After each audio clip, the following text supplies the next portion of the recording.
Why maintain your PiMag shower filter? 1. To prevent limescale buildup and extend the product's lifespan. 2. To prevent the accumulation of solid residues in the filter. 3. To continue filtering chemicals from the water that may dry out the skin, irritate the eyes, and break the hair.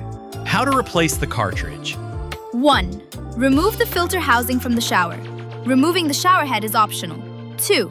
Open the filter housing and remove the used cartridge.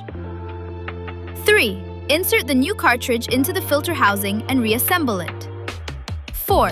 Wrap plumber's tape, not included, around the pipe threads. Keep the tape surface flat and wrapped in a clockwise direction. 5. Connect the filter housing to the pipe and adjust it so that it is in a vertical position. 6.